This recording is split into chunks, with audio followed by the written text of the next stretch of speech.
So over to you. Hey, thanks, Amanda, and great to be here. I'm really delighted to be here with everybody tonight. So thanks for joining. The webinar I'm about to share with you is one that I've done a few times for my clients. And so thrilled to be able to share this again with you. Let me try, and for some reason, I'm not, oh, technical. So there we go. Okay.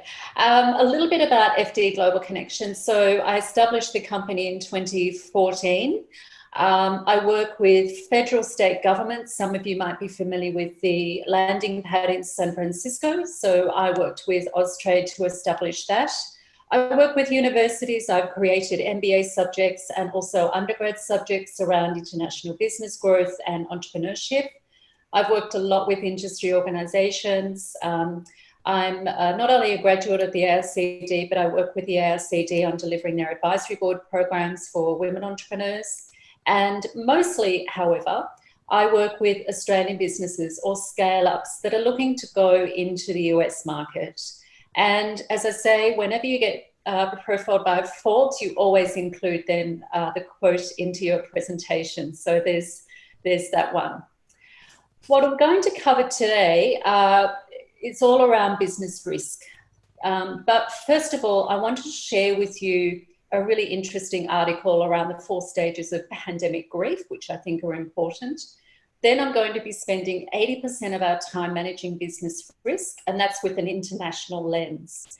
And then we have open mic, but I think, Amanda, along the way, if there are any questions, I'm happy to ask them as we go. Yep. So let's get into the first one, which is a quote from Rahm Emanuel, who you may recall, Chief of Staff for President Obama. And he said, "Never let a serious crisis go to waste. It's an opportunity to do things you think you could not do before." So we are in a pandemic. It is a crisis situation. And the businesses that come out from this will be stronger, better, more innovative and agile than what they could have even imagined even a year ago. I want to share this with you because there is a lot of grief, a lot of anxiety, a lot of stress in business women and business leaders right across Australia and also around the globe. There was an article that was put together by Carl Grenfield, who's a writer for The Atlantic, and this article came out in March. He talked about the 4 stages of grief in relation to a pandemic. It's a very interesting article. The link is on your website there.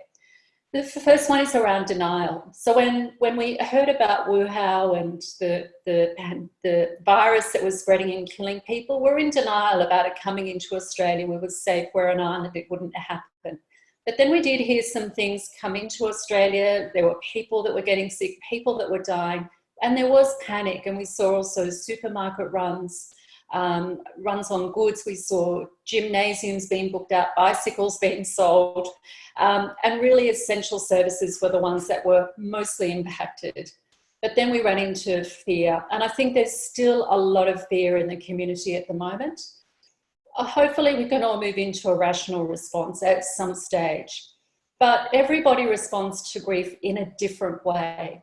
And as I'm talking to my businesses that I work with and also my colleagues in the US, I'm reminded constantly about these 4 stages because everybody goes through grief in a different way in their own time frame. So we have to be very, very sensitive to that with business responsibility. But my main message here is whatever you are feeling, it is normal. Whatever stage you are at, it's perfectly normal. So take your time and get through this in your own way. Okay, so with that, there are a number of strategic principles that I've applied in my business because we are in a unique position. And these weigh heavily on us. As business leaders, we've got to weigh up a number of different concerns. So number 1, we should aim to protect the health of our employees and our family. Number 2, we need to ensure operational continuity and business functionality. And number 3, businesses should aim to support broader public health measures and be a part of the solution.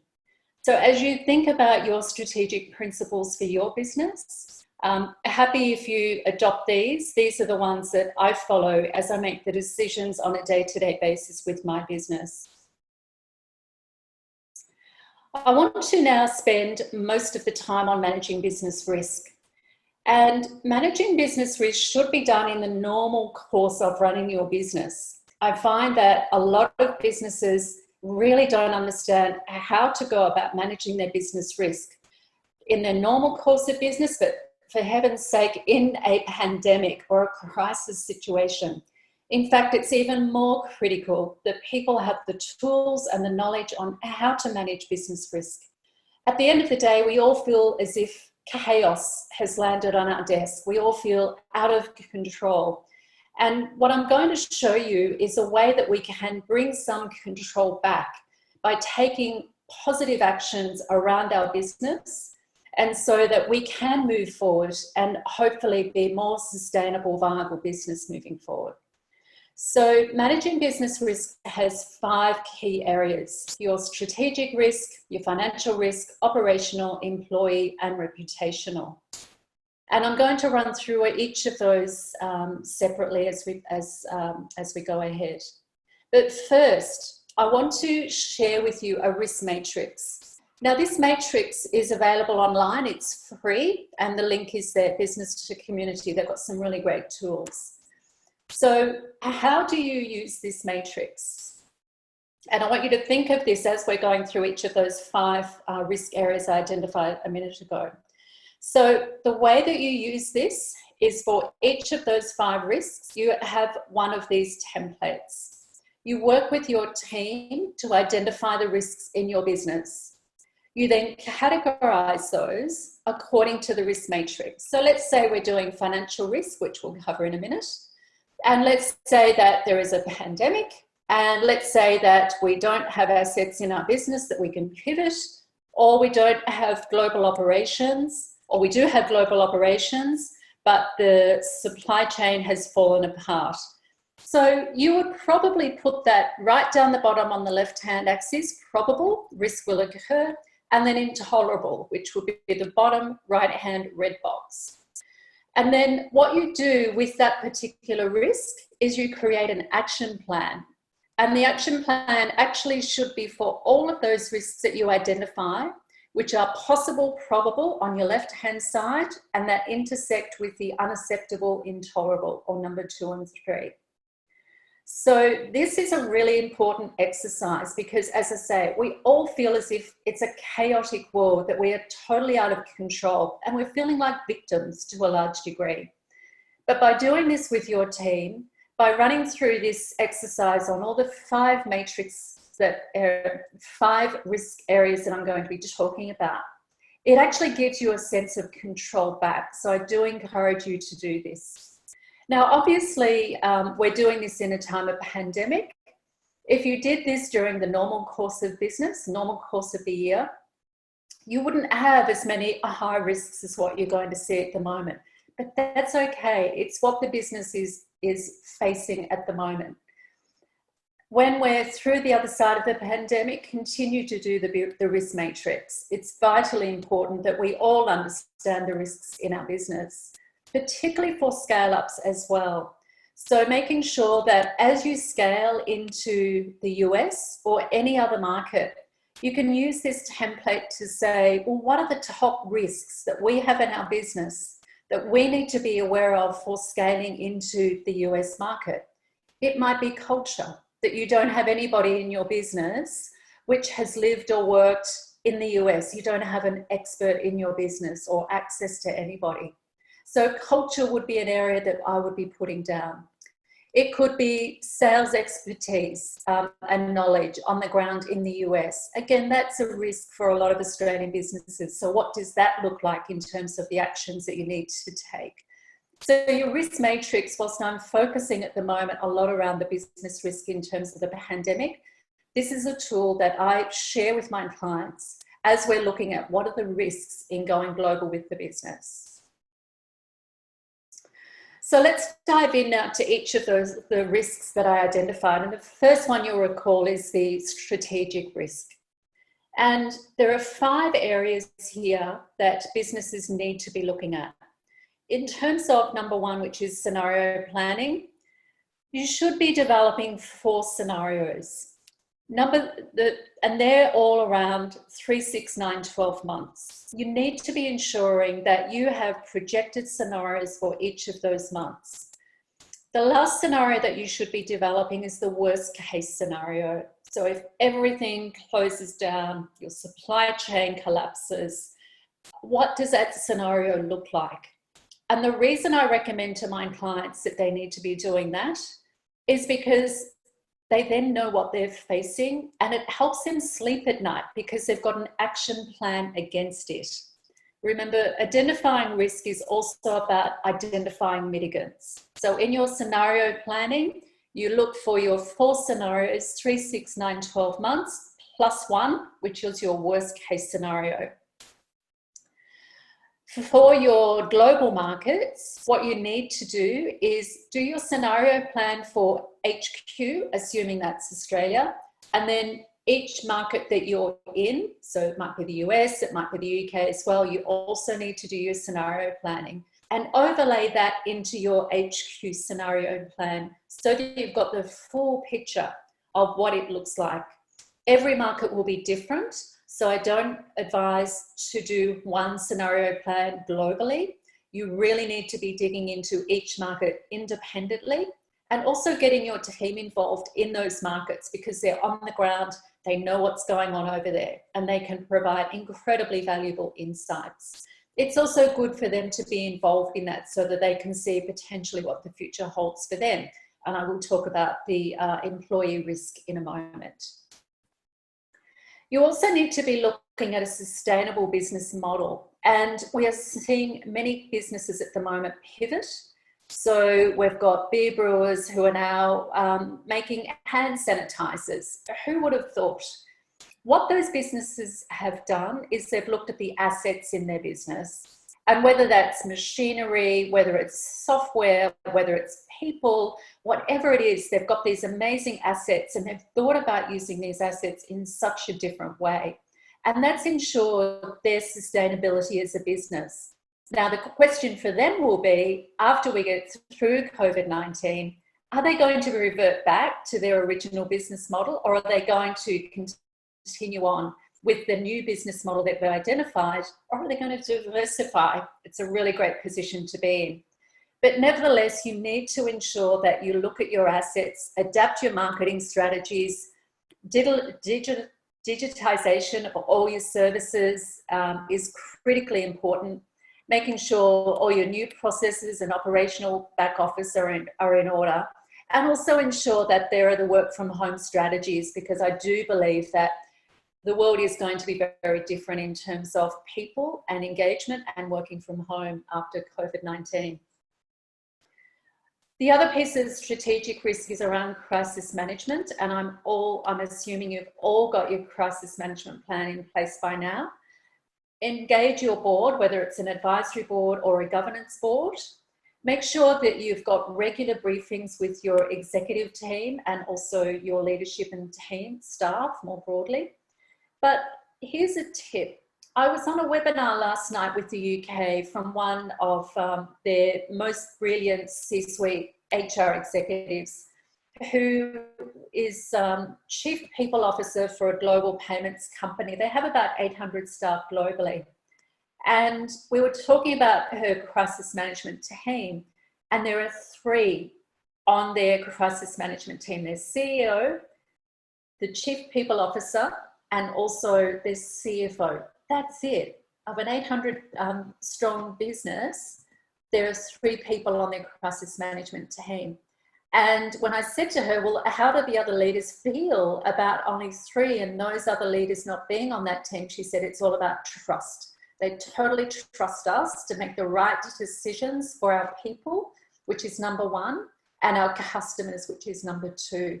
So it really brought home to me the value of culture, the value of trust. And again, I'm going to be talking about that really in a moment. The other piece, which a lot of companies miss, particularly if you've got an overseas venue, is making sure that you have regular briefings with your suppliers and with your clients. They're also in crisis. You can learn from each other. And particularly in the US at the moment, there's a massive concern around supply chains. Again, I'll talk to you about that in a moment. But making sure that you do reach out to your customers, your suppliers, your partners, and just say, we're all in this together. How can we help each other? So that's a really important piece as well. And your supply chain. You've got to stabilize your supply chain. We've seen so many businesses crumble because they don't have a systemic supply chain. So what you need to be looking at there is a forensic assessment of the inputs and outputs of your supply chain. And where there are weaknesses in your supply chain, what you need to do is start now identifying who the additional partners will be in the future. So these are your second tier potential partners of your supply chain in the event that your first tier partners do not survive and their business collapses. So make sure that you do that forensic assessment of the inputs and outputs of your supply chain, particularly where you've got overseas partners. The last one around strategic risk is key person risk. And this is something that a lot of businesses just don't do, but particularly for businesses that have scaled internationally, key person risk is very, very important. So essentially what your key person risk is, you can do it on the back of a napkin. Who's the replacement for the CEO in the business should something happen to them? Who's the replacement for your USA salesperson if something should happen to them? Who's the replacement for your head of product development or technology who's based in Europe, for example? Who's going to replace them? This is something that businesses, even in normal operations and normal circumstances, really fail to address. It's most important now that you have identified the key people in your business and who's going to step into them in the event that something will happen to them. It's really important. The next risk is around financials. So just getting my notes here so I don't miss anything. For financial risk, we all know the phrase cash is king, and I'm hoping that by now you have all already undertaken some of these items that I'm about to suggest. So number one, what is your burn rate? What is the rate of cash that you are spending on a monthly basis? And how much have you got before, and when is it going to run out? So important for all businesses to be looking at that. The next one, reviewing every line item on your P&L, every line item. Thirdly, renegotiate if you've got freight contracts, renegotiate those, your rentals, your loans with your bank, your subscriptions. I can't tell you the number of businesses that have paid for subscriptions 2 years ago and they just continue to automatically roll over. Make sure you renegotiate all of those. And also for companies that are international, you have got a massive risk with foreign exchange. So you need to be reviewing your contracts if you haven't done that already, and you need to put in place a hedging strategy. If you don't have that, please speak to your bank or a cross-currency provider, payments provider tomorrow, because it's a massive risk at the moment with the Australian dollar dropping against every currency at the moment. Well, maybe expect New Zealand. But make sure that you get your foreign exchange risk and strategy in place. Also, a lot of businesses don't really focus well on debtors. Although for relatively new businesses, that's not an issue because we do want those funds and invoices to be paid as required. But a lot of businesses don't actually have a good handle on their debtors. So it is a time to start reaching out to those clients who've got outstanding invoices and asking for those invoices to be paid where they're overdue. Now, of course, what you need to be very mindful of is, and very sensitive in those conversations, because you don't know the stress that your customers are under. So just be really mindful of that conversation, and also renegotiate some of the terms. So is there a payment plan, for example, that they can go on to just pay that back over time as opposed to a one-off payment? But please be very sensitive to that. And of course, and I understand that Amanda's organised other webinars, which is all around government grants and so forth. There's some pretty incredible grants and opportunities for businesses at the moment to get some revenue through the government, whether that's federal, state or local council, and we should be all over on top of that. If you don't have the time for that, speak to your accountant, because they will have all the information. Now, transfer pricing is only relevant for global businesses, and only if they do have a transfer pricing regime already in their business. Now, what I've linked below, the Bloomberg Tax, is an article that's from the US around how the IRS is treating transfer pricing. And what they've done is actually declared that COVID-19 is an adverse economic condition. Now, what I haven't seen is whether the ATO has come out with something similar. But if your business is in the US and you have an entity established over there and you are doing IRS returns, then you can be, what you need to do is start documenting all of your transfer pricing, and it's called practical documentation, and make sure that you put in that with your IRS returns. Now, what you need to do is speak to your US accountant for that, so they'll have all the details. But know that transfer pricing for businesses with that regime, there are benefits that you can claim as a result of COVID-19. Financial risk is around customers as well, and this is where we really need to support customers. The other thing about customers, as I'm sure you all know, the ROI of extending our product range into existing customers is much better than going after new customers. So look at your share of wallet, look at your customer base, look at the products that you're offering and new products and innovations that you're now offering, and go out to the customers and say, look, we've just got this new service, we think it might be relevant for you. They know you, they trust you, you've got the connections, you know the decision makers, so they should be your first point of call in terms of any new sales. Now, in terms of sales, particularly if you've got salespeople in the US, I would go very, very conservative on probability of winning those sales. There is a lot of activity picking up in the US, actually. I was speaking to a colleague only this morning, and whilst they're still right in the middle of the pandemic, what they're seeing is that because a lot of corporate and business people are not commuting, they've got, they're doing most of their work, or all of their work online, they've actually got more time. And they're also taking calls on weekends because they want to continue their business to be moving.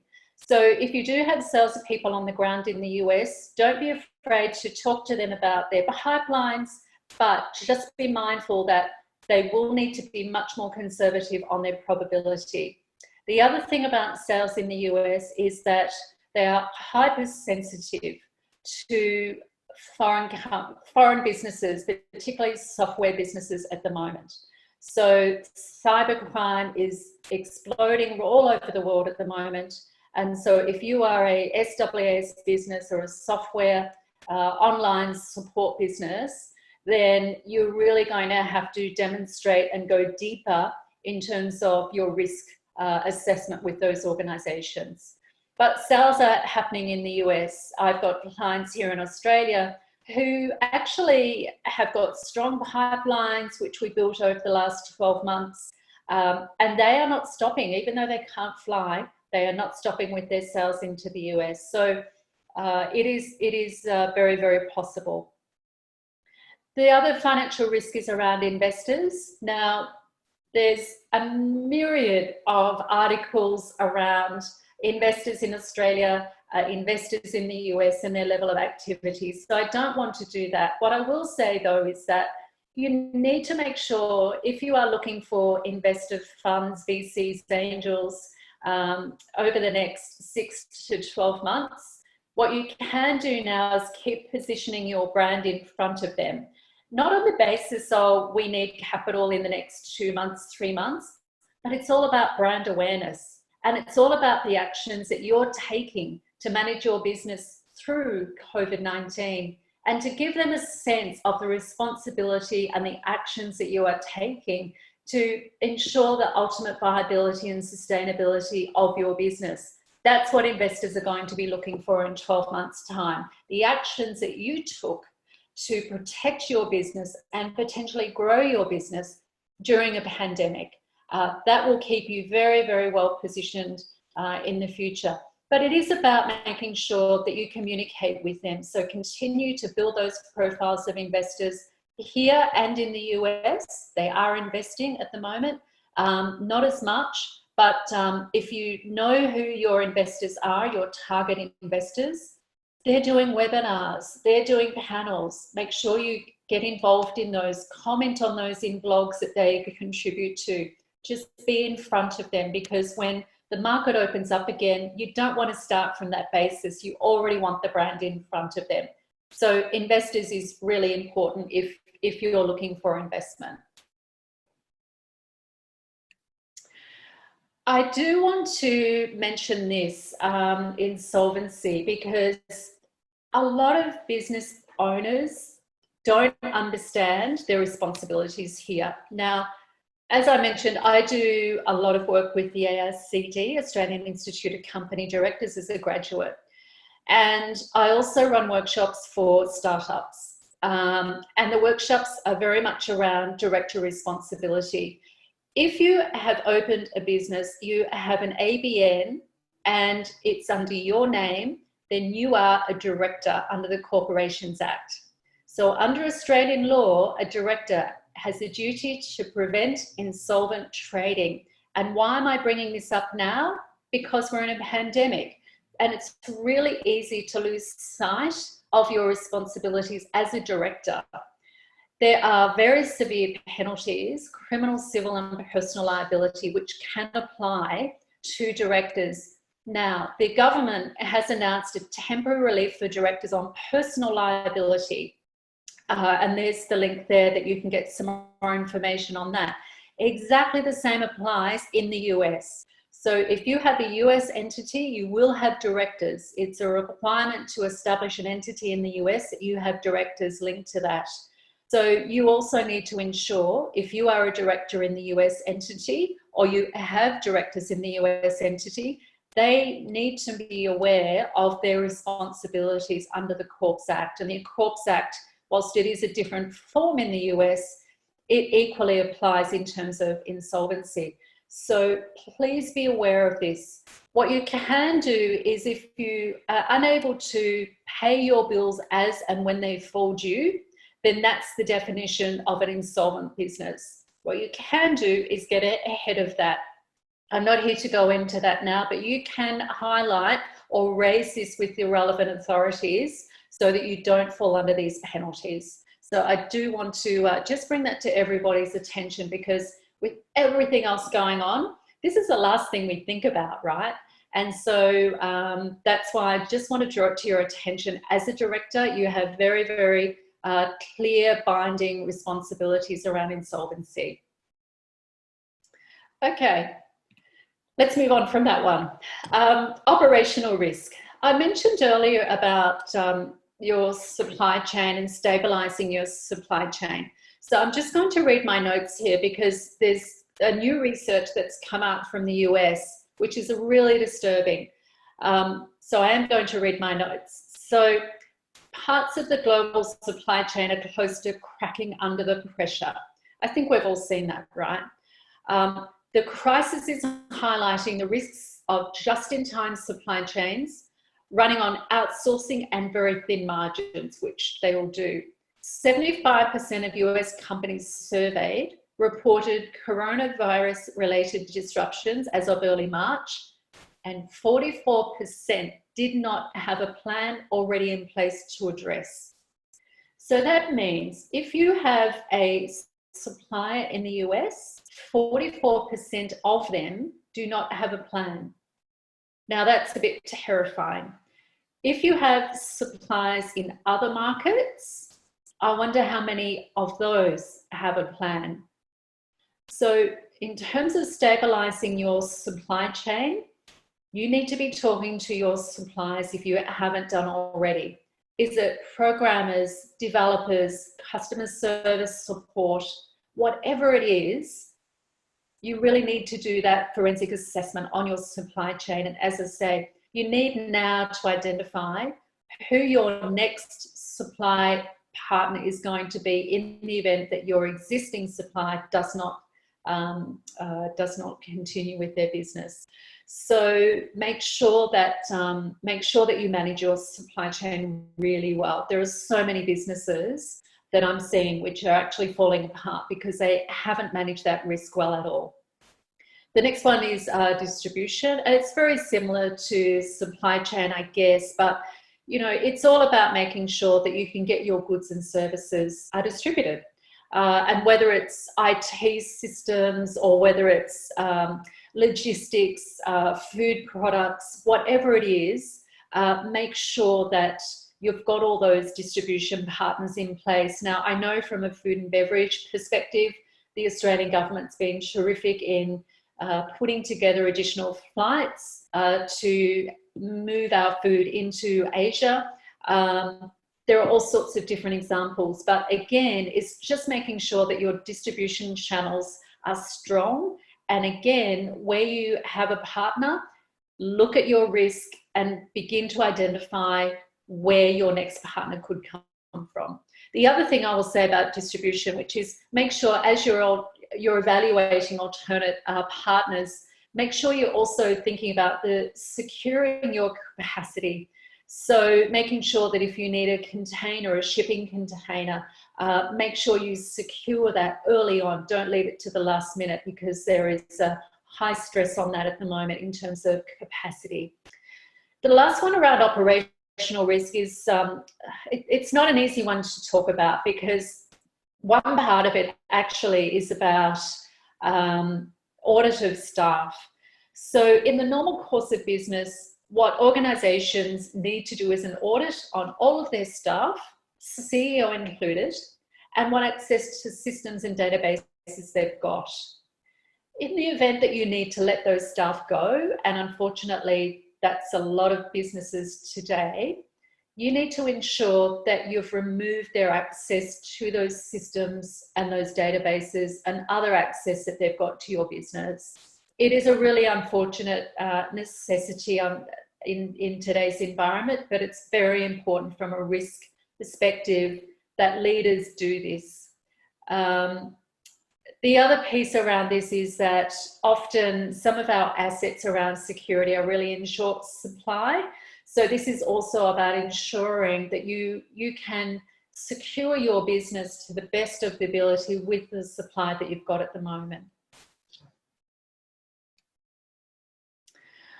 Okay, number 4 is employee risk. Number 1 priority, safety and emotional well-being of your staff. That is number 1 priority. And if we look at the local staff, clearly there are local HR policies and legal requirements in supporting our staff, particularly if we're pulling back their hours, reducing their salaries, retrenching them, all of these things. There are very strict HR guidelines around that. We need to ensure that there are working from home policies if businesses haven't had that before, and making sure the processes that go into that. Overseas staff present completely complex and different challenges. One of the areas, particularly in the US, that I like to talk about is why a job is so important to those in America. The primary reason that Americans want to work is because it gives them medical benefits. It also gives them retirement benefits, but that for them is not a priority as much as medical benefits. So when you're looking at your overseas team in the US particularly, then it's a really heart-wrenching choice that you have to make if you cannot keep them on your books either full-time or part-time. But here's a solution that might work for you.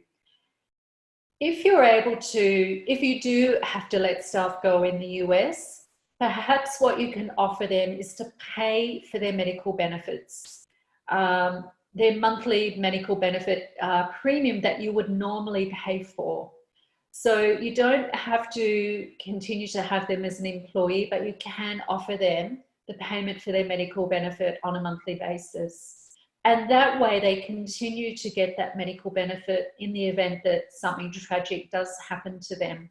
But be really mindful about particularly US staff and letting them go. So you just need extreme sensitivity. There are obviously also regulations around changing contracts, changing terms of agreements, and so forth. There are cultural differences, and work from home, and also self-isolation. And that brings me into communications. So communications are really so vital. I'm sure you all know this now. What you need to do is put in a very strict plan to communicate with your team locally and internationally. Those people who are in your business and working internationally are under more stress because HQ is in Australia. At the best of times, they may or may not feel as part of the team. It's one of the biggest challenges that all Australian companies have when they go offshore is how do they keep their staff in other markets involved, engaged and motivated and feel part of the Australian team. In a crisis, that's heightened. So you've got to do so much more communication, so many strategies around reinforcing messages. So you need to be regular, you need to be consistent.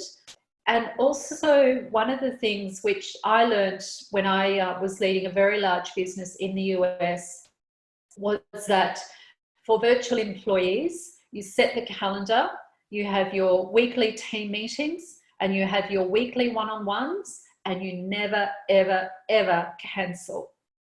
It's a bad sign for those remote employees that you're cancelling a virtual meeting.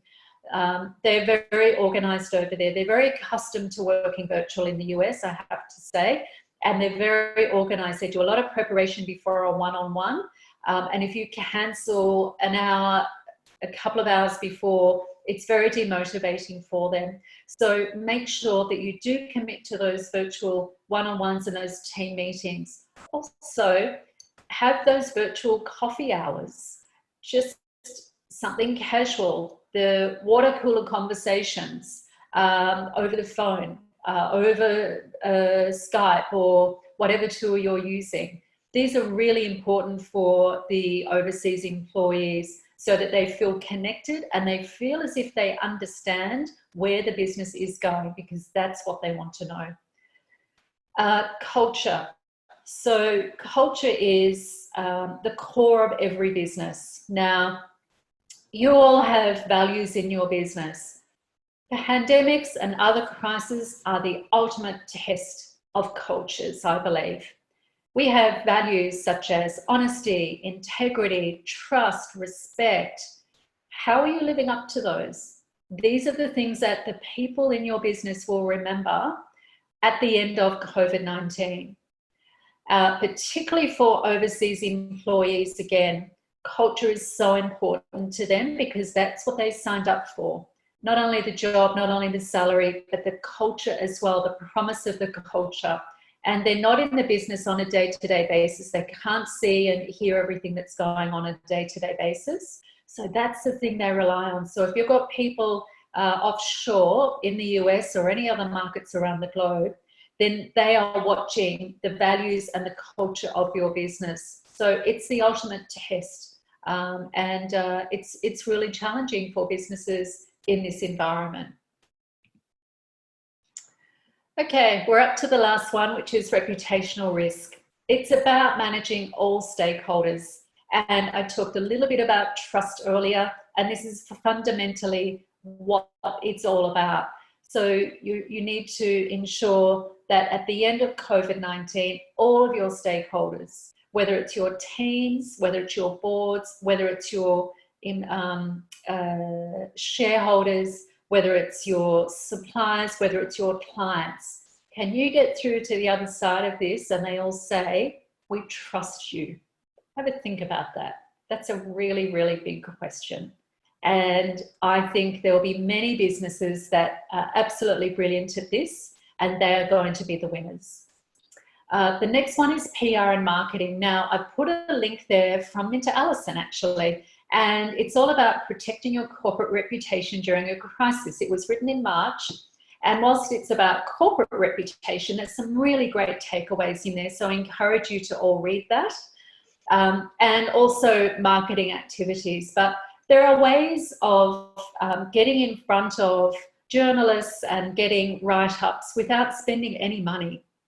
So don't be afraid of pushing forward with editors, doing blogs and so forth, because you don't have to spend a lot of money on PR. Legal issues, again, this is all about trust and your reputation in the market. Don't get caught up with any illegal activity. I'm beginning to hear that there are some businesses trying to modify some of their revenue lines to achieve JobKeeper. That is just not going to win you anything if you go down that path. There are lots of legal issues around the requirements for not only JobKeeper, JobSeeker, and all the other initiatives and grants and so forth that the government's bringing out. So just play it straight, and again, your reputation will come through very well at the end of this. Now, the other one is a recovery strategy. This is what some businesses are beginning to focus on now. So we've had, what, 6-8 weeks of being in isolation, working from home, completely different way of working. We've had to look at our assets of the business. We've had to think of different ways and creative ways of new business models, and we've done some amazing things. But what does a recovery look like? As I said before, are you going to continue on with that strategy that you've had to adopt for the last 8 weeks? Or are you going to flip back into what you were doing before? I'm not sure you would do that. I think it's a combination. But I also think it's a great opportunity for those additional creative ideas that you've got to be built into that recovery strategy, and that all businesses should be looking at the moment. Now's the time to be looking at that, I have to say. So I've covered a lot of information. So let me just recap. Your strategic risk, your financial risk is cash is king. Your operational risk is all about your supply chain, your assets in your supply chain. Your employee risk is all around taking care and well-being of your staff. And your reputational risk is all about trust. So I hope with that I've given you some insights into managing business risk during a pandemic, but also managing business risk from an international perspective as well, which you can use not only during a pandemic, but also during normal business times. So Amanda, any questions? Can't hear Amanda. Sorry, here I am. Oh, here we go. They're coming up now. Oh, great insights. And they were. Can I just say on behalf of and a lot of people I know that have requested this particular talk, including myself, that was brilliant, especially the reputation piece. I think that's going to resonate with a lot of people that have put in a lot of effort over a very long period of time, that when a situation like this happens, that reputation is going to carry them through. And I also like the keep in front of the investors ongoing.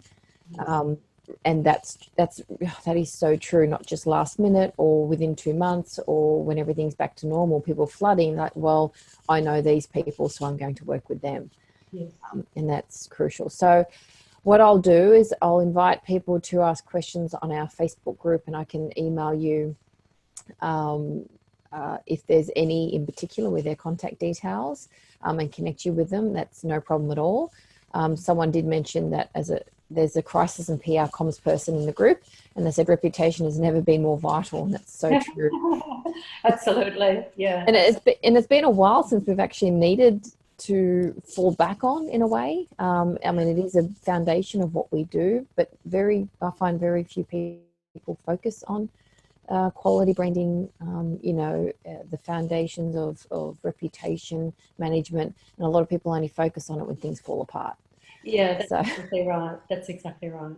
Yeah. Well, I'll let everyone go off to have either their dinner or their glass of wine. I'm sure our presenters are going to want a hard glass of wine. So you'll see some contact details up here, everyone. I will make sure they're in our Facebook group as well. I'll post it in there, but do take a screenshot if you're keen to connect, and I do recommend you connect, and also subscribe to the newsletter, just everything you possibly can, and do connect on LinkedIn. A lot of people aren't using LinkedIn. They've kind of jumped all into Instagram and Facebook during this pandemic environment. Don't miss out on LinkedIn. LinkedIn's got, I use LinkedIn a lot, and it's got a lot of potential. And everyone's saying thank you. Someone actually said they had a glass of wine while watching you. So that I hope that made it easier to listen to. I think it was fantastic. It was brilliant. So yes, I'll just leave it there, and thank everyone for coming. Thank you, Trina, for giving up your time, and I'll connect you with everyone that's interested. And if you do have any questions, or you'd like to be personally connected, and you forgot all this and you're watching this separate, please do reach out to us. We'd love to connect you. And everyone have a wonderful night. Great, Amanda. Thank you for the opportunity, and have a great night, everybody. Thanks again. See ya. Bye. Bye.